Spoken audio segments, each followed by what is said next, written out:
Welcome back to one more session of Java. Data types क्या होते हैं, variables क्या होते हैं, वैल्यू क्या होती है, ये सब देखेंगे। ठीक है, तो देखो स्क्रीन पर आ जाओ। सबसे पहले हम एक कोड लिखते हैं, तो सबसे पहले हम एक क्लास बनाते हैं। क्लास में हमें न्यू में जाना है, न्यू में जाकर हमें क्लास बनाना है। सबसे पहले हम एक और कोड बनाते हैं, इसका लिखते हैं नाम थर्ड। ओके, अब इसमें हम सबसे पहले बेसिक स्ट्रक्चर जो है हमने बना लिया। अब इसके अंदर हम सबसे पहले लिखेंगे इंट, सारा के सारा स्मॉल में इंट ए। अभी आप बस ये देखो, ठीक है, int a is equals to 20 sorry, और इसको डाल ले सेमीकोलन। ठीक है, अब इसमें लिखेंगे हम float b equals to 20 semicolon equals to 30 semicolon. Char c equals to semicolon. इसके बाद हम लिखेंगे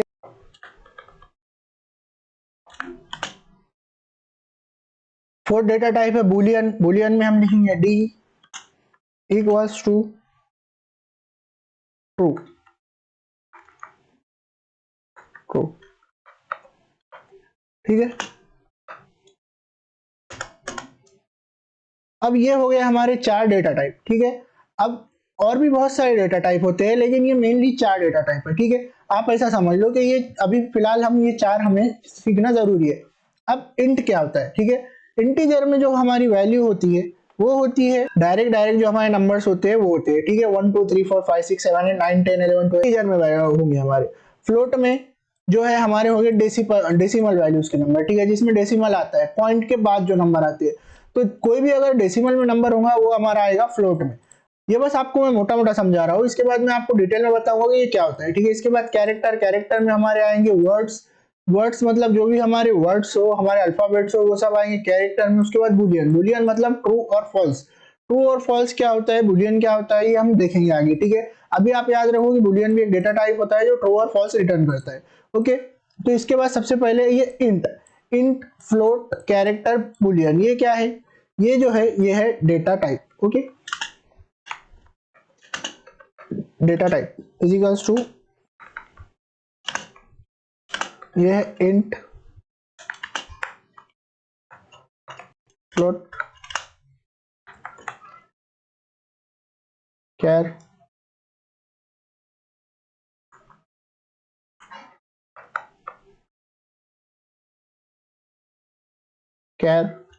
एंड बुलियन। और भी बहुत सारे डेटा टाइप होते हैं, लेकिन ये कुछ है। ठीक है, बुलियन ये है data type, mainly 4 data type.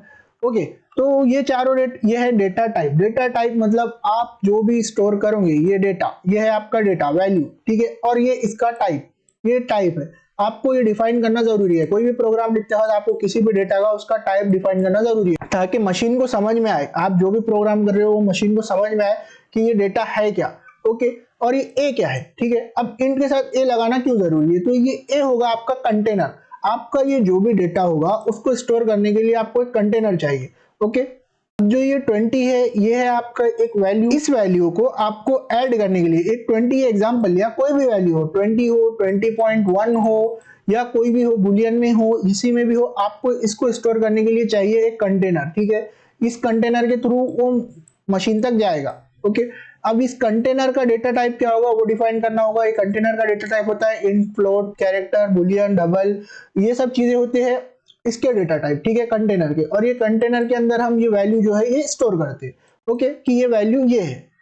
ये जरूरी है हमें कि हम डेटा टाइप अच्छे से डिफाइन करें, अच्छे से कंटेनर को समझे, क्योंकि और देखो एक ही कंटेनर, एक ही नाम के 2 कंटेनर नहीं हो सकते। ठीक है, अब आप एक ही नाम से 2 ये नहीं बना सकते कि a इज इक्वल्स टू 20 और float a is equals to 30, या फिर int a is equals to 20 और int a is equals to 20 और int a is equals to 30। आप ऐसे नहीं कर सकते। अगर आप int a is equals to 20 लिखोगे और फिर से लिखोगे int a is equals to 30, okay, तो इसमें क्या होगा, आपका जो ये वाला इंट है जो आगे आप पहले वाले के आगे जो लिखोगे वो ओवरराइट कर देगा इसको, देते हैं। ओके, अब ये देखो ये डबल डबल है, और इस कोड को भी हम फिलहाल इन चीजों को भी हम फिलहाल के लिए हटा देते हैं। Okay, int a is equals to 20, int a is equals to 30। अब इन दोनों में से ये क्या लेगा, अब हम इसको करते हैं print. Okay, exception error line number 8, ये बोल रहा है कि लाइन नंबर 8 पर अनरिजॉल्व है डुप्लीकेट लोकल वेरिएबल ए। या देखो ये तो या तो ये ऐसा वाला एक एरर शो करेगा, या तो फिर ये इसको पकड़ लेगा, ठीक है, सेकंड वाले को, फर्स्ट वाले के ऊपर ये सेकंड वाला ओवरराइड हो जाएगा। ये डिपेंड करता है अलग अलग लैंग्वेजेस पर। ओके, ये ऐसा होगा अगर आप सेम सेम वो करोगे तो। इससे अच्छा आप हर चीज को अलग अलग रहने दो। ओके, ये हो गया हमारा। अब इसलिए आप हर चीज को अलग अलग रहने दो। ओके, इसको रखो आप बी, इसको रखो आप सी डी ई कैर सी बुलियन डी। इसलिए आप हर जो कंटेनर है उसका नाम अलग होना चाहिए। डेटा टाइप सेम ही होते हैं, कंटेनर का नाम अलग होना चाहिए, और वैल्यू भी सेम हो अलग हो वो फर्क नहीं पड़ता, लेकिन कंटेनर का जो नाम है वो अलग ही होना चाहिए। ओके, ये जरूरी है,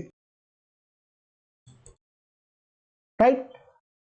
तो ये हो गया आज के सेशन की बात कि डेटा टाइप क्या होते हैं। ये है डेटा टाइप, ये है वैल्यू, ये है डेटा टाइप, ये है कंटेनर, ये है वैल्यू। और इस कंटेनर को हम वेरिएबल भी कह सकते हैं। ओके, वेरिएबल कंटेनर को ही वेरिएबल कहते हैं, वेरिएबल ही कंटेनर होता है। ये है डेटा टाइप, ये है वेरिएबल या कंटेनर, और ये है वैल्यू। ओके, ये तीन चीजें समझ में आ गई कि कंटेनर क्यों जरूरी है, वेरिएबल क्यों जरूरी है, और डेटा टाइप क्यों जरूरी है। डेटा टाइप के बगैर हम कुछ भी डिफाइन नहीं कर सकते जावा लैंग्वेज में। मशीन को समझ में ही नहीं आएगा कि हम कर क्या रहे हैं।